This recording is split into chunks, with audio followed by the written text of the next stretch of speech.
back to the Eccles Business Buzz podcast. I'm your host, Frances Johnson, and I'm so glad to have you with me today as we start our series of conversations about artificial intelligence and how it's changing the way we learn, work, and even play.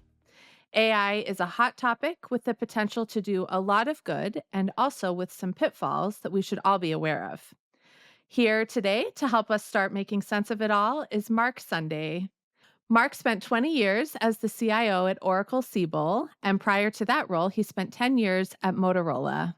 Retirement hasn't slowed him down one bit. He is still very engaged in the tech industry and currently serves on the boards of Vutility, Quantum Metric, Chassis, Kaltura, and 1440. He is also a member of the Eccles Advisory Board here at the David Eccles School of Business and was appointed by the governor to Utah's STEM Action Center. Mark, thank you so much for being here today. Well, thanks for having me. Well, Mark, you have a long history in the tech industry, as we've just heard, both as a leader and as a user of technology. In fact, in an interview with Forbes magazine while you were at Oracle, you described yourself as the first user of the company's solutions, what we might consider an early adopter.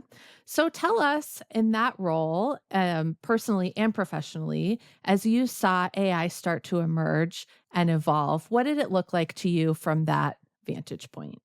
Well, first of all, at Oracle, managing a large database system is incredibly complex. The type of people and the capabilities they need, and continuing to monitor and optimizing, there's hundreds of things that you can vary in order to improve the performance and so forth. So for quite some time, Oracle was using how can we leverage rule-based expert system kinds of technology in order to improve the operation of not only our database but our other software as well. But since Oracle is kind of the biggest data management company in the world, there was a lot of focus on, well, how can we enable our customers to be able to get more out of the data? Oracle Data Mine allowing business to analyze huge data sets, uncover patterns, enabling predictive analytics, make better decisions, gain all those insights. Expert systems and early AI technology was absolutely key to that. But it's evolved a lot since then. We've now experienced things like machine learning algorithms that allow and predict workloads, can optimize access to information, adjusting resources automatically. And you need a bit more of this, a little bit less of that. We've heard all about self-driving automobiles. Well, Oracle implemented an autonomous database that can understand usage patterns and optimize for efficiency without manual intervention.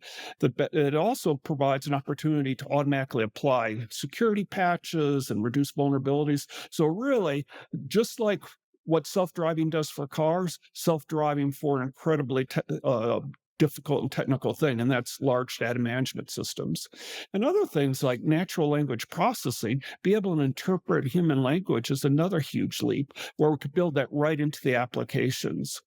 But what's really happening more recently, and we've all experienced it with the rise of ChatGPT and other similar things, is the emergence of generative AI, where you can now create content, including text, images, even complex strategies, and embedding that right into Oracle's infrastructure as well as its applications is really driving a lot of value for the customers. So you combine the infrastructure that Oracle plus its enterprise resource planning, its human capital management, its supply chain management software.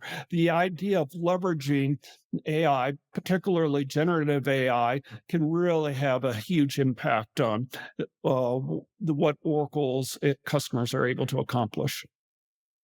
What about some gaps in the development of AI? As you saw it emerge and evolve, was there anything that you thought, oh, we need to be careful about this, or this is something that we need that isn't part of the evolution of this technology? Or was it all good news?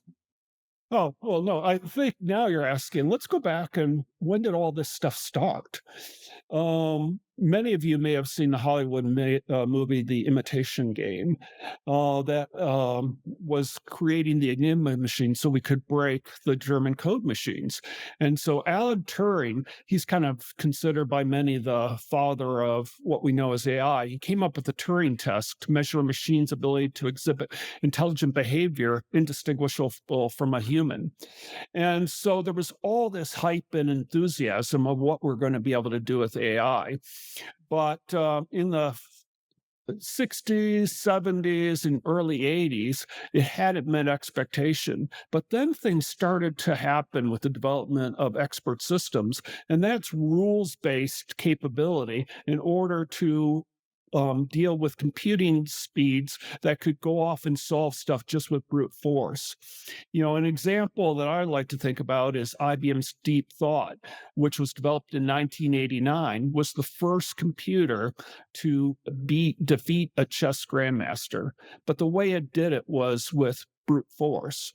So over the time, though, AI's gotten a lot more sophisticated, leveraging machine learning, deep learning, and so forth. And another thing that's happened is that we have the scale of computing now, that the processors as well as cloud computing that's really made all this available. But I think a big breakthrough has been the use of these large language models and leveraging AI in order to solve problems we couldn't solve before. This is such a fascinating example. I've never heard this example of teaching a model to play Go by just giving it game after game after game. It's just data, right? But I think this opens up something that people are really nervous about with AI, which is what if the quality of data that the model receives is not good? What if it's biased or incomplete? So, talk a little bit about that, Mark, in this evolution. How do we ensure that these models are getting the right kind of information to learn? Well, you bring up there's several risks with AI, but bias and discrimination is a huge one.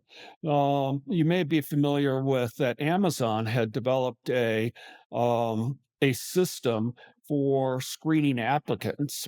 And what they did was, well, we'll just feed it in. Here's the backgrounds, here's the resumes of our successful engineers over the last 10 years or so. Interestingly enough, it didn't, when it was choosing people that they would consider looking at going forward, interestingly enough, it didn't select people who went to women's colleges. Interestingly enough, it didn't select people who played women's rugby. Interestingly enough, it didn't select people that there was any kind of gender, a female gender built into it. So it was highly discriminatory against women. And so they scrapped it back in 2018. But what you're leading to is you can feed it quality data. I mean, they gave it their data of their, successful engineers at Amazon. It just so happens that's biased because what it does is it recreates what you've had in the past. And I think all of us in our own how we process ourselves probably well, for sure are biased on our previous experience. But, there's so many other things like, really sad cases, criminal justice and the compass system. What they did was they looked at, historically, uh, what are the likelihoods of a prisoner committing another crime? And by just based on the data they fed it, it disproportionately was biased, particularly against Blacks. And so that system, once again, was scrapped. So you have to be really, really careful on the data that's provided.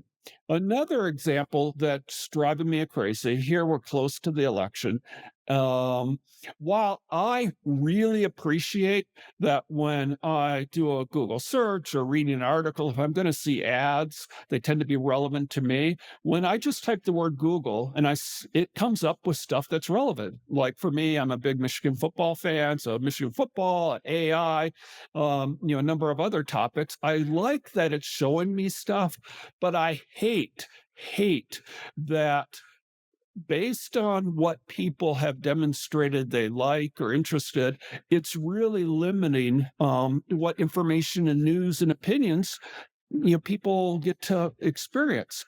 So I think it's created an incredible amount of divisiveness within our country. So while data can be a bias, but also using real data and then just repeating patterns, whether it was hiring male engineers, whether it was suggesting that black inmates are more likely to create repeat crimes, or just creating a filter bubble where we're only exposed to opinions that support or reinforce opinions that we've had, I think is hugely problematic. Can you talk a little bit about this fear that people have about AI and the role that it may or may not play in eliminating jobs that people currently do? Okay, well, we've dealt with this for centuries. It was with the Revolution and the lemmings, destroying the equipment and so forth. Matter of fact, I used to give speeches about the America's Cup, the oldest sporting event in the world, dating back to 1851, a sailing event that started around the race around the Isle of Wight. It was the same time that Prince Philip and Queen Victoria were demonstrating in the exhibition, like the first kind of big World's Fair, all the latest technology things, and this sailing event was part of it. And one of the things that was demonstrated was the world's first envelope folding machine. It could fold envelopes at a rate faster than hundreds of people could do.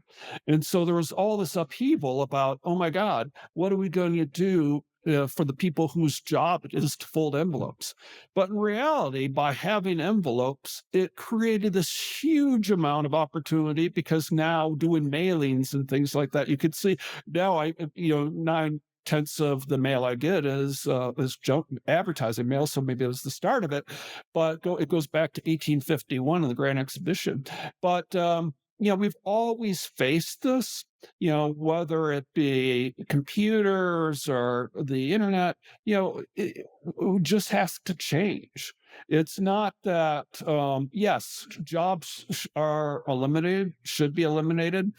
Uh, it was underemployment to have people pump your gas.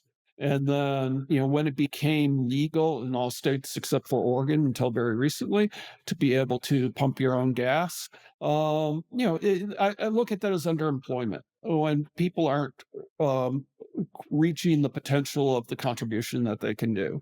So what's going to happen is roles are just going to have to change. So we need to be aware of that. We need to, and as an individuals, we need to take personal responsibility, but also as organizations, we need to invest in the retraining because there are a lot of new jobs that are created. AI trainers, data scientists, ethics officers. But we're going to have to upskill, and adapt. There. I I'm involved with about 8 startups. I'm on the board of utilities you mentioned, plus also advisor to maybe 7 or 8 others. And I challenge every person in every role. How has AI changed how you do your job? How has AI changed how you do your job? It's changed how I do everything that I do. If I'm writing a letter to you, I likely will have it edited and reviewed with AI service, whether it be Grammarly or ChatGPT or what have you, it just improves the speed and quality of the work I'm doing. Definitely, the world's different, but it's important that all of us adapt to it. It's important that large organizations realize that there's this potential and help their employees with the appropriate training and so forth that's required. And so it's time that we really embrace that our world's changing. How can we make the most of it? And how do we deal with these really serious risks and threats that are out there as well? I really appreciate what you say, Mark, that part of the responsibility for adapting to AI rests on organizations to make sure that they're providing opportunities for their employees to learn new skills that allow them to continue to thrive in a world that's enabled by AI. And of course, we have that responsibility as individuals as well. Other people I've talked to, this is really a theme. Another great example that you provided with pumping gas, right? And this idea of underemployment, that if my role can be now done by AI, that means that I have an opportunity to do something more, to apply more critical thinking, more human skills that can't be replicated by a machine or an AI model, and that's an opportunity for me to reach a higher potential, right? I don't have to be stuck sort of below my capability or my skill set anymore. Talk about some of the other opportunities that AI provides. We've talked a lot about the risks, some of the things that people are scared about, but what can we as people, as communities, as societies do now, or do better, or do more of that we couldn't do without AI? What's the upside? Well, first of all of us have a personal assistant. First we had Alexa and Google and so forth, but with ChatGPT in our pocket, my wife and I have, the newer version, about a few out for a few months of ChatGPT is a full verbal voice assistant, personal assistant. Um, it doesn't have a name like Alexis or Google, so we asked it, and we have a female voice, and she said, "No, I don't have a name. Would you like to give me one?" And my wife and I selected Pythia, which is the Oracle of Delphi, and we use Pythia. I'd probably average 10 times a day or something. We'll have a conversation about a topic, like we're getting ready to go on a 7 country tour through the Far East Asia. We'll be gone for a few months. And so just getting insights and ideas and suggestions and everything. And we're having a conversation with her. She understands everything we've ever talked about forever. I mean, since we started talking to her, not just the current conversation, and give suggestions, or she could pop in and say, "Hey, since we've talked, I've come up with this idea." Likewise, while we're there, um, Pythia, we would like to ask this person how much he would like for that orange rug, and then she'll say it in the local language of Thailand. So all of that whole having this powerful capability just in our pockets, all of us, for personal and business use, it's incredible. My wife and I'll be watching a movie, and inevitably something comes up. Well, we'll have some question like, that actor looks familiar. Where else have we seen him? Or they're talking about, some place or some event or something. We don't know what it is. We'll just right then find out. So that's just a small example. But this whole idea of all of us being lifted up, provided more knowledge, more capability, and for those of us who are intellectually curious, it just makes you more curious if you have the ability to get the answers. Well, let's talk about preparing for what comes next with AI. Mark, I know you're as we mentioned on our Eccles advisory board, really a key advisor to the dean and other leaders at the Eccles School of how the school needs to adapt to lots of things, including new technology. You're very engaged with our Collard Initiative on technology here at the Eccles School, the Utah STEM Action Center. Let's talk about how we prepare students, young professionals. What do they need to be learning? What do they need to know how to do? How do they need to be prepared to go into a workforce, a world where AI is going to be a big part of what they do? Yeah, it's something that is near and dear to my heart and has been for some time. But there was really a kind of uh, a seminal point. For years, I've been arguing that, like with my startups and stuff, this shouldn't be done with procedural code. It should be done using AI models. I mean, that's the winner in this, whatever market you're in, that's what they're going to be doing. But a absolute game changing point of inflection for me was in December of 2022. I was in Texas visiting my wife's family, and certainly not my source of technology, but my brother-in-law. In fact, the same one that I was telling you about passed me this deep fake, Fred? Fred. Yeah.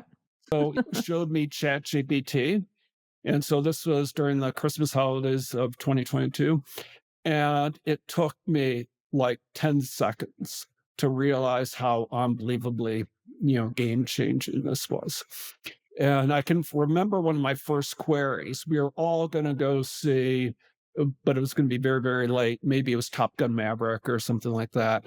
But our Fred's daughter, uh, um, didn't want to go. And so I asked ChatGPT, um, what are the reasons why Emma should join the rest of her family and go and see, Top Gun Maverick? And it came up with this really compelling, emotional, it's a family get together, whatever, whatever. And so, I just started using it for all kinds of queries. And I have this great thirst for knowledge. And so anything I was curious about, like, for example, I was telling my wife last night, I've given her multiple examples over the 26 years we've been together that I have the DNA of an engineer. If I see something, I have to know how it works. And I was sitting next to a Kleenex box, and Kleenexes, they come out. You pull one out, the next one comes up with it. Yeah, And the that's next one's because they're there. cut and Yeah. folded, so they're interleaved. And so the DNA of an engineer wants to know, how that machine worked, that it's cutting and folding and does it so well. So I want to know how everything works, and so having that pocket that I can ask anything at any time is just fabulous. But um, I also started looking at what the implications are for higher ed during this holiday break, and I saw this roundtable of higher ed folks from around the country, and you would think that the world had ended, with the advent of this. So within the first couple weeks after returning back to Utah, I met one on one with President Taylor. I met with Dean Brown, the dean of the engineering school, with Dean Haynes when she was dean of the Eccles School, and I said, I know that the shoot from the hip response from the faculty is going to be the world's ending as we know it. AI is just going to write the essays for us. Personally, Yeah, garage everyone's to gonna your cheat, garages, no one's gonna learn, exactly. right? This was the And big fear. Yeah. President Randall mentioned to me that some of the instructors are saying we should go back to blue books, and I'm sticking a knife right in my heart. I said, absolutely not. We need for our students to be the very, very best at leveraging this technology. It's game changing. It's as if, calculators came out, and when I went to school, nope, we're going to have to stick with slide rules, or computers came out and it's going to do the work for all of us, or the web came out and now people can do Google searches. This is far, far bigger. In fact, when we were recruiting for our new dean for the business school, I absolutely, convinced that higher ed will change more in the next 10 years than it has in the previous 100. And AI is going to be the reason for that. And so as we think of what we're going to be, as a business school, as we think of what we're going to be as a university, we need to be prepared for this huge, huge transformation. So, fortunately, I have a son in both the College School of Computing, who also got his minor in the business school and entrepreneurship, and another son that's a senior in the business school. So, I have direct experience with watching them go through school. And I've been pleased to see that there's been judicial limitation of using AI. There's obviously concerns and stuff, and but my closing line, in fact, with meeting with those with President Randall and then the two deans was, I don't believe ChatGPT provided any new information that higher ed needs to be modernized. It absolutely removed any thought that it's optional. And so that's how I closed with all three of them. But now it's been very interesting for me. We're talking about getting students prepared. I got to experience my sons in college prior to ChatGPT and in college after ChatGPT. And it's a world different. Um, because they're able to get questions answered like in real time. My son was studying for his midterm last week, and he was being tested on like 206 slides, maybe 10 chapters spanning 2 or 3 books. He was able to, do a query, putting here's the title of the book, here's the title of the book, here's the title of the book, here's the chapters, here's the 206 slides. Give me 100-question practice exam. And what I was really interested in, and this is what I wanted to watch, you could think of coming up with a multiple choice question where you have the right answer. But what makes multiple choice question tests hard is if the wrong answers are close to being right. And I was really, really amazed Yes. at how good it was at doing that. Um, and so the ability to improve everything that we're doing, help us learn at a different level. Like, for example, with the STEM Education Center, for years now, we just had a board meeting down at, we were hosted by Qualtrics just last week. And, I wrapped up at the end that I wouldn't be doing my quarterly role if I didn't pound the drum on AI. And now with the personalized vocal version of ChatGPT, that we should be providing personalized tutors for every student we have across the state. Um, and so I gave an example.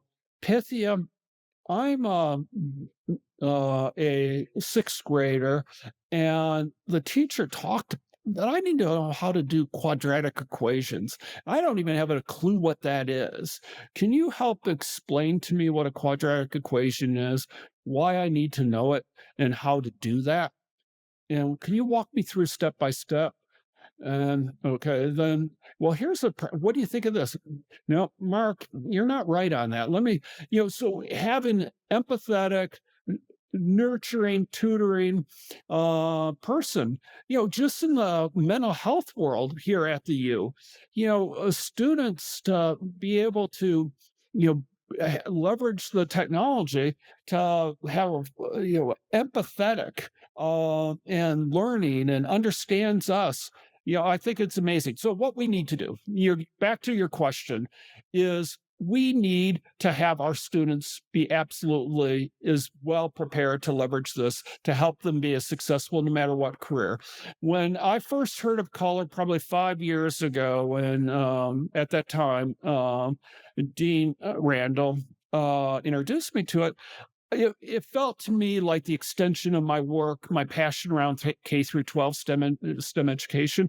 It's STEM education in college. So how do we take basically non-engineers, even though I'm amazed, so, there's a number of engineers involved with KIT, but how do we expose students across the entire university, regardless of their field of study, regardless of what they're going to do for their careers, to understand and be able to exploit technology, because no matter what they're doing, from being an architect, from being an accountant, to being a financier, to being a healthcare professional, their ability to leverage technology will make them better in whatever the role they choose.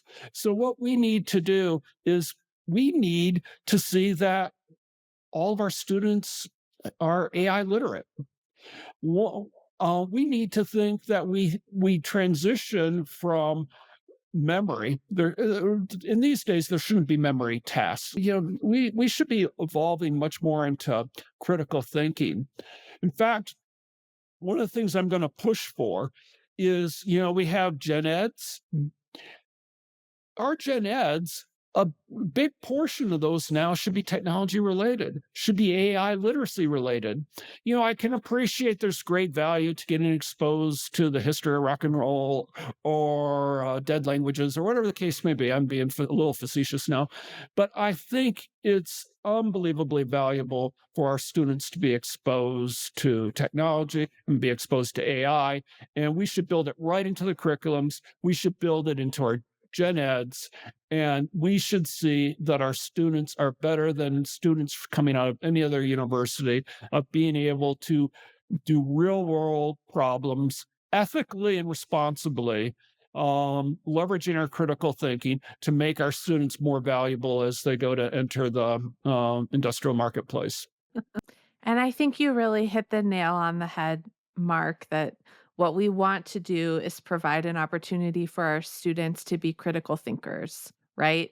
Not to be memorizers, not to just sit in a corner writing code, but to understand from a business school's perspective, for example, to understand this is the business case. This is how people will use what I am creating. This is the problem that my organization needs me to solve.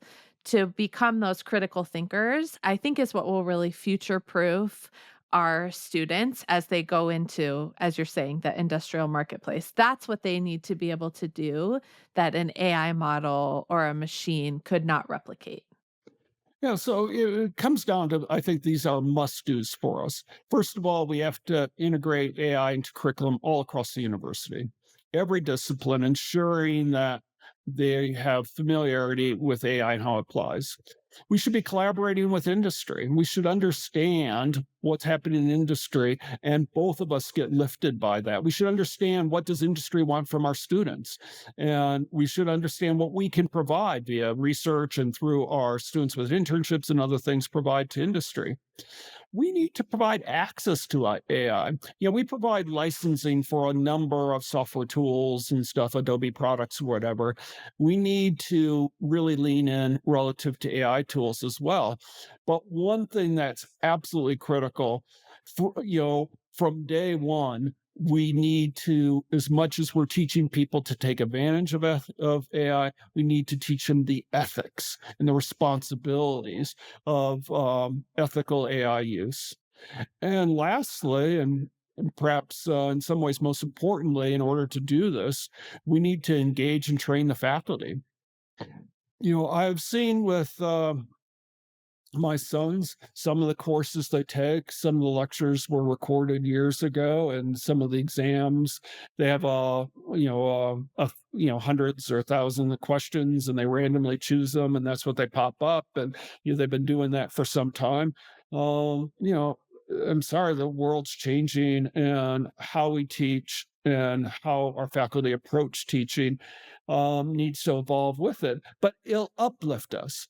You raised this really important thing, and that's moving students from um doing almost repetitive, not repetitive, but more simple kinds of things to really critical think, challenging, strategic things that they're really taking advantage of these tools to work at a higher level than they would have if they didn't have them. And I think, Mark, your closing line in your discussions with President Randall, with Dean Hayes, with the board, is a great closer for us here today as well, that this is not optional. It's not a fad. It's not going to blow over. This is something that is essential for all of us. And if we haven't started, we need to start now. Couldn't agree more. And I'm happy to help in any way that I can. Well, Mark, you've helped us today. I'm so grateful to you for being here today and sharing this great expertise with us. Thank you so much. And thank you for tuning in to this episode of the Eccles Business Buzz podcast. We'll be back in 2 weeks with another discussion about the impact and future of AI, so be sure to tune in. You can also learn more about the impact of AI on higher education in the latest issue of the Eccles Experience magazine, which is available online through our website, eccles.utah.edu/alumni. And you can always follow us on Instagram at Eccles Alumni for all the latest news from your Eccles Alumni Network. Until next time. Eccles Business Buzz is a production of the David Eccles School of Business and is produced by University FM.